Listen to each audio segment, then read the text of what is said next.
Mana Pak Anam? Sudah. Ya. Baik, Assalamualaikum, selamat sore, salam sejahtera, salam sehat buat kita semua. Terima kasih kepada rekan-rekan media yang telah hadir di ruangan ini, menghadiri konferensi pers Komnas HAM bersama Komnas Perempuan. Ya. Ada dua poin nanti yang akan kita sampaikan. Yang pertama, kami ingin menyampaikan bahwa tadi kita berdiskusi dengan Komnas Perempuan dan menyepakati untuk meminta dukungan dari Komnas Perempuan terkait penyelidikan dan pendalaman ya, terhadap kasus dugaan kekerasan seksual yang terjadi atau menimpa Ibu PC. Sebagaimana berkali-kali sudah pernah kami sampaikan, kita meminta semua masyarakat untuk memahami ya, bahwa terkait dengan dugaan kekerasan seksual, sebagaimana standar hak asasi manusia yang diakui di internasional maupun yang sekarang sudah diakomodasi dalam Undang-Undang TPKS, maka seseorang yang mengatakan dirinya atau kemudian sudah mengadukan dugaan kekerasan seksual itu kepada lembaga hukum, tentu saja harus diasumsikan bahwa orang tersebut adalah korban, diasumsikan dan diperlakukan sebagai bagaimana layaknya seorang korban itu. Karena itu, selama ini Komnas HAM dalam penyelidikannya sangat menghormati ada langkah-langkah misalnya yang sudah dilakukan, pendampingan kesehatan, pendampingan psikologi klinis dan lain-lain, dan tidak akan melakukan langkah apapun sebelum ada persetujuan, tidak saja dari Ibu PC, tapi juga dari psikolog klinisnya itu. Kita menghormati semua itu. Perkara di luar orang berdebat segala macam, silahkan orang berdebat. Standar hak asasi harus diberlakukan oleh Komnas HAM sebagaimana mestinya. Nah, kemudian untuk langkah-langkah selanjutnya, karena kami melihat sudah ada kemungkinan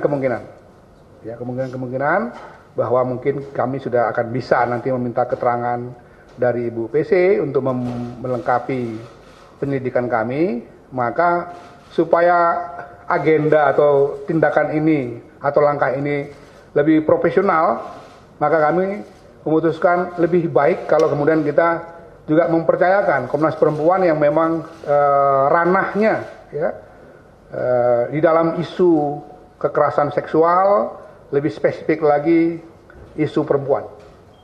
Pengalaman mereka tentu jauh dibandingkan kita semua, dan itu ranah mereka. Karena itu kami meminta kesediaan Komnas Perempuan untuk membantu, mendukung bukan saja Komnas HAM, tapi proses penyelidikan dan upaya mencari atau mengungkap masalah ini sebaik-baiknya. Itu. Dari Komnas HAM juga ada kami mintakan kesediaan nanti Ibu Sandra Yatimoniaga, salah seorang komisioner kami yang juga punya pengalaman banyak, bukan saja karena dia seorang perempuan, tapi juga dia punya pengalaman banyak untuk itu. Jadi nanti dari Komnas HAM akan diwakili oleh Ibu Sandra Yatimoniaga, dari Komnas Perempuan beberapa komisionernya, termasuk Ibu Andi Yatriani selaku ketua. Mereka lah yang nanti akan melakukan langkah-langkah itu. Dalam rangka apa? Sekali lagi, supaya standar asasi, norma asasi, dan lebih khusus lagi sensitivitas terhadap korban itu bisa dipenuhi. Jangan sampai kita kemudian dalam rangka mengakukan satu upaya untuk menggali masalah, tapi justru menimbulkan ketidaksensitifan kita terhadap isu hak asasi manusia. Sekali lagi demikian, ini yang mana dulu ini? Kita persilakan Bu Andi dulu ya. Nanti keterangan poin kedua yang mau kami sampaikan, nanti saya persilakan Pak Anam. Silakan Bu Andi. Minta maaf agak digeser ya, lebih pendek habisnya memang. Pertama-tama saya mengucapkan terima kasih kepada Ketua sekaligus jajaran komisioner dari Komnas HAM atas kesempatan untuk kita langsung berjumpa dengan teman-teman media massa yang telah berkumpul pada siang hari ini. Komnas Perempuan menyambut baik dan tentunya mendukung upaya dari Komnas HAM untuk mengungkap kasus ini, termasuk juga mendukung dalam proses pemeriksaan Ibu PC. Seperti mungkin yang kawan-kawan media juga kenali, Komnas Perempuan memang telah berkomunikasi di awal setelah diminta untuk hadir oleh pihak Polda Metro Jaya. Tetapi seluruh proses penggalian informasi ini tentunya nanti akan kita kawal bersama dengan Ibu Sandra Moniaga yang telah diutus, dan untuk Komnas Perempuan timnya nanti akan kami informasikan berikutnya. Dan seperti yang tadi disampaikan oleh Ketua Komnas HAM Bapak Taufan Damanik, betul sekali dalam proses kita untuk mendengarkan pelaporan kasus kekerasan seksual, kita perlu memperhatikan tentunya standar-standar hak asasi manusia dan juga berbagai guidelines atau pedoman untuk memastikan proses pencarian informasi ini tidak menimbulkan dampak yang lebih buruk, dan juga pada saat yang bersamaan bisa memberikan informasi yang dibutuhkan. Komnas Perempuan tentunya selama ini berkoordinasi dengan berbagai pihak, dan karena itu kami sangat mengapresiasi sekali lagi dan menyambut baik langkah yang diambil oleh Komnas HAM, di mana kedua lembaga nasional HAM ini bisa bekerja sama, dan semoga ini menjadi presiden yang lebih baik bagi kerja-kerja berikutnya di masa depan. Saya pikir itu dulu, karena langkah-langkah lanjutannya akan disusun dalam koordinasi bersama dengan Komnas HAM. Terima kasih. Poin yang kedua. Ya, pertama-tama memang mempertegas saja pelibatan teman-teman Komnas Perempuan dan Bu Sandra. Jadi memang mekanismenya tetap dalam mekanisme kami. Ya, kami berusaha dengan sangat keras untuk tetap akuntabel dan transparan. Namun demikian, memang jika dibutuhkan karena kebutuhan-kebutuhan sesuai dengan Undang-Undang TPKS, ya model pengumumannya kapan diambil keterangan dan lain sebagainya bisa setelah peristiwa terjadi, gitu ya. Jadi ini untuk semata-mata untuk kepentingan bagaimana proses khususnya terkait kasus tersebut dalam dimensi Bu Putri bisa berjalan dengan sebagaimana mestinya, menghormati prinsip-prinsip hak asasi manusia. Nah, yang kedua, ini agenda kedua ya, update bahwa tim saat ini melakukan dua hal. Hal yang pertama memang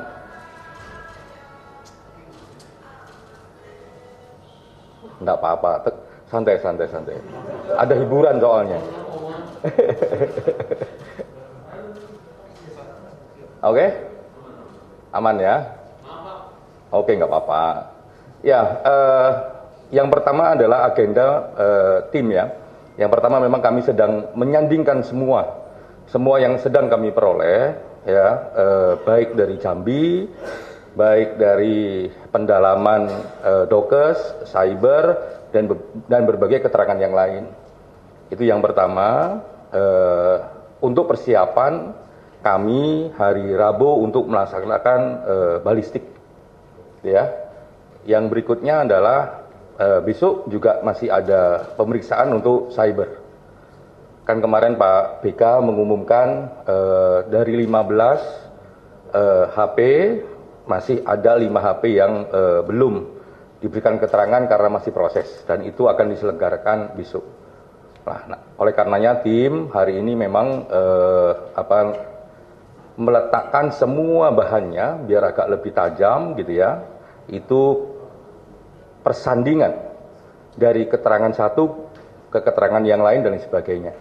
Jadi melihat apakah ada persesuaian ataukah ketidaksesuaian, seperti kalau di hukum pembuktian itu ada di model pembuktian.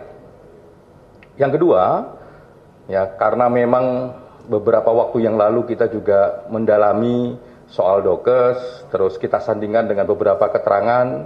Nah, itu hari ini tim sedang berproses di Rumah Sakit Kramat Jati untuk melengkapi beberapa informasi khususnya terkait administrasinya. Jadi administrasi luka dan lain sebagainya itu saat ini sedang berlangsung di RS Kramat Jati. Mungkin itu. Terima kasih banyak. Ya, silakan. Spesifik soal Komnas Perempuan, ingin nanya kan saat ini kalau untuk kasus ini, kasus peristiwa kematian Brigadir J ini kan ada 2 laporan. Pertama dugaan pembunuhan berencana oleh keluarga, kedua ada kasus dugaan pelecehan seksual. Sementara dari satu kasus ini yang mulai bergulir dan ada tersangka adalah kasus dugaan pembunuhan berencana. Komnas HAM sendiri berdirinya di mana? Apakah memang kasus perempuan mendorong adanya dugaan pelecehan seksual itu benar atau bagaimana nih Komnas Perempuan, sementara di kepolisian yang bergulir masih dugaan pembunuhan berencana itu, atau untuk berusaha untuk mengesampingkan kondisi korban yang biar posisinya itu. Ya, Komnas HAM atau Komnas Perempuan yang jawab? Baik, saya menjawabkan. Begini teman-teman, saya pikir Komnas Perempuan dalam posisi yang di satu titik kami adalah juga pengemban mandat dari Undang-Undang Tindak Pidana Kekerasan Seksual. Karena itu yang menjadi mandat paling utama kami adalah memastikan bahwa berbagai hak yang dimiliki oleh pelapor, dalam hal ini pelapor korban, itu bisa terselenggara. Nah, bagaimana prosesnya berjalan dari proses pengaduan dan proses hukumnya, saya pikir itu lebih penting untuk ditanyakan kepada pihak kepolisian. Saat ini bersama dengan Komnas HAM, kita tentunya akan mendukung upaya untuk memperoleh informasi-informasi yang memang dibutuhkan di dalam proses pemeriksaan oleh Komnas HAM. Itu saja sebenarnya. Ya.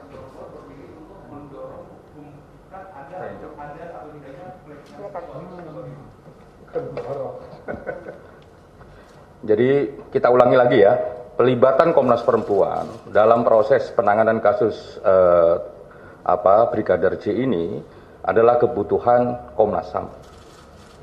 Untuk apa? Membuat terangnya peristiwa.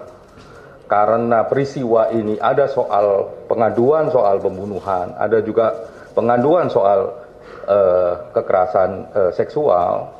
Seperti tadi dijelaskan oleh Pak Tovan, teman-teman Komnas Perempuan jauh memiliki pengalaman yang lebih panjang. Makanya kami juga libatkan teman-teman Komnas Perempuan. Termasuk di kami ada Bu Sandra yang juga punya pengalaman panjang soal kasus-kasus terkait itu. Makanya kami juga mempercayakan tim ini untuk bekerja di konteks Bu PC ini, itu yang mewakili Komnas HAM nantinya di samping tim memang Bu Sandra lah sebagai PIC. Jadi nggak ada mendorong ini mendorong itu. Yang kami lakukan adalah membuat terangnya peristiwa. Dari terangnya peristiwa itulah kami akan simpulkan apakah ada pelanggaran hak asasi manusia ataukah tidak dengan berbagai dimensinya. Gitu ya. Mulai dari peristiwanya sendiri, mau dari proses hukumnya sendiri. Misalnya kalau dalam proses hukumnya pertanyaan yang paling mendasar, apakah ada soal access to justice? Apakah ada soal fair trial? Apakah ada nanti ada obstruction of justice dan sebagainya? Ini peristiwanya sedang berproses, secara prosedur juga sedang berproses. Tapi ini semua bisa dinilai oleh Komnas HAM ketika Komnas HAM sudah mendapatkan terangnya peristiwa. Dari terangnya peristiwa, dari konstruksi peristiwa, menimbulkan terangnya peristiwa, ditarik kesimpulan, disitulah akan kami nilai apakah ada pelanggaran hak asasi manusia ataukah tidak. Nah, pelibatan teman-teman Komnas Perempuan dalam dimensi itu. Jadi kami berdua ini dalam dimensi untuk melihat sebenarnya apakah ada pelanggaran hak asasi manusia ataukah tidak. Soal ada proses hukum yang sudah menyatakan ini 338, 340, kami hormatin proses yang ada di kepolisian, di teman-teman penyidik. Tapi seperti komitmen kami di awal bahwa kami berdiri dan bekerja dalam skema hak asasi manusia. Terima kasih. Ya, Pak Topan mau tambahan? Pak Anam, soal pemeriksaan hari ini kan katanya di Rumah Sakit Kramat Jati, tapi kan awalnya belum disampaikan lokasinya. Itu pertimbangannya apa sih Pak? Dan sejauh ini tadi sudah apa saja dilakukan, belum ditegaskan lagi? Iya, kadang-kadang memang sebuah proses gini. Semangat dari kita semua di sini, terutama Komnas HAM dan termasuk juga Komnas Perempuan adalah semua proses yang kami lakukan harus akuntabel dan transparan. Karena akuntabilitas dan transparansi itu mengindikasikan bagaimana proses itu berjalan dengan baik. Tadi memang kami sampaikan bahwa kami sedang berproses menuju suatu tempat, gitu ya. Biar tidak ada proses ini berjalan dengan maksimal dan lain sebagainya. Baru hari ini kami nyatakan sore ini bahwa ada tim yang berjalan, bergerak, berproses dan sampai jam ini sedang berproses di Rumah Sakit Kramat Jati, khususnya terkait pendalaman dan kelengkapan administrasinya. Terima kasih.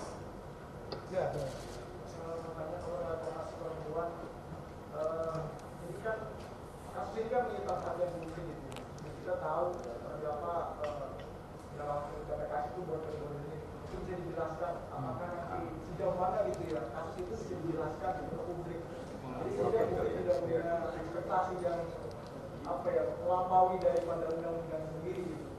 Itu yang pertama. Ataukah nanti mekanismenya apakah Komnas Perempuan yang mengumumkan sendiri atau nanti itu bagian dari Komnas HAM yang akan mengumumkan itu misalnya. Itu dulu aja. Oke, silakan Bu Andi. Terima kasih. Kalau kita membaca Undang-Undang Tindak Pidana Kekerasan Seksual ya, salah satu kerangka kerja yang membedakan dia dengan hukum pidana yang lain adalah memastikan bahwa upaya pemulihan dari pelapor dan korban itu berjalan seiring dengan proses hukum yang ada. Dan juga pasca persidangan ataupun nanti dengan penetapan pengadilan, hak-hak lain terkait dengan pemulihannya itu juga bisa diperoleh. Tentunya di dalam tindak pidana kekerasan seksual undang-undangnya tersebut juga mensyaratkan adanya koordinasi lintas penyedia layanan yang dalam hal ini bisa diselenggarakan oleh pihak-pihak yang memang langsung dirujuk di sana. Dalam proses pemeriksaan juga ada pedoman yang sangat tegas tentang bagaimana melakukan penyelidikan, termasuk misalnya mengupayakan agar pihak penyidiknya adalah orang yang berjenis kelamin sama dengan korban, yang dimaksudkan untuk mengurangi kemungkinan penahanan informasi karena merasa malu, segan, lain-lain gitu ya, karena jenis kelamin yang berbeda misalnya. Juga kalau teman-teman lihat di dalam Undang-Undang Tindak Pidana Kekerasan Seksual memang mensyaratkan agar aparat penegak hukum maupun penyidik yang terlibat di dalamnya, bahkan para pendamping, ini adalah orang-orang yang memang sudah memiliki pengalaman untuk melakukan pemeriksaan kasus kekerasan seksual. Karena diharapkan akan pola pertanyaan misalnya itu tidak akan kemudian justru membebani dalam artian membuat trauma yang berulang dan lain-lain. Sekalipun sekali lagi tentunya ada informasi-informasi kejelasan yang perlu kita peroleh. Nah, ini semuanya nanti bisa dibaca secara terang benderang. Tentunya kami akan mendiskusikan lebih lanjut secara teknisnya seperti apa, termasuk juga soal pengumuman-pengumuman yang ada. Komnas Perempuan tentunya akan sangat menghormati ruang koordinasi dan juga kesepakatan yang dilakukan antar tim Komnas Perempuan dan Komnas HAM.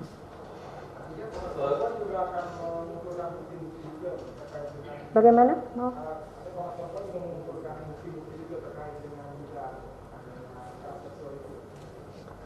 Nanti akan sesuai dengan koordinasi kita bersama ya antara Komnas HAM dan Komnas Perempuan. Tapi tentunya kita juga sudah bisa melakukan upaya koordinasi sesuai dengan Undang-Undang Tindak Pidana Kekerasan Seksual, karena pemeriksaannya kan juga sudah dilakukan beberapa kali dari pihak kepolisian ya misalnya.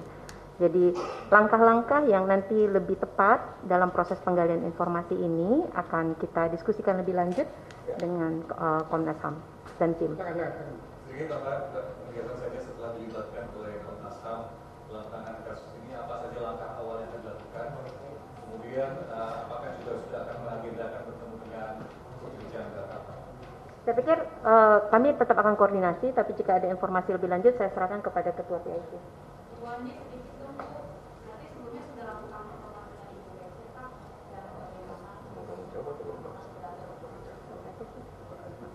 Ya, seperti saya sampaikan, sejak diminta datang ke Polda untuk menerima keterangan bahwa telah ada pelaporan kasus kekerasan seksual, memang kami pernah berjumpa dengan Ibu PC, dan itu juga yang kemudian menjadi posisi Komnas Perempuan ketika teman-teman melihat rilis dari Komnas Perempuan meminta agar untuk tidak membuat spekulasi macam-macam dulu terkait kasusnya, karena kita butuh memberikan ruang juga untuk Ibu PC untuk bisa berpulih sehingga ia bisa memberikan keterangan lebih lanjut.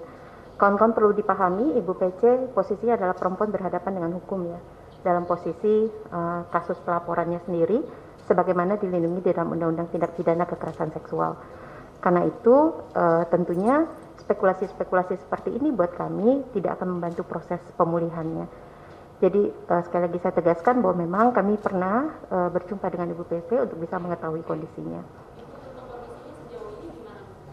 Nah, kalau untuk itu nanti dalam koordinasi dengan Komnas HAM saja. Bu Andi, tadi disebutkan bahwa dalam kapasitas ini Komnas Perempuan untuk melakukan pemantauan memastikan bahwa Ibu PC sebagai perempuan yang berhadapan langsung mendapatkan peradilan, akses untuk peradilan itu.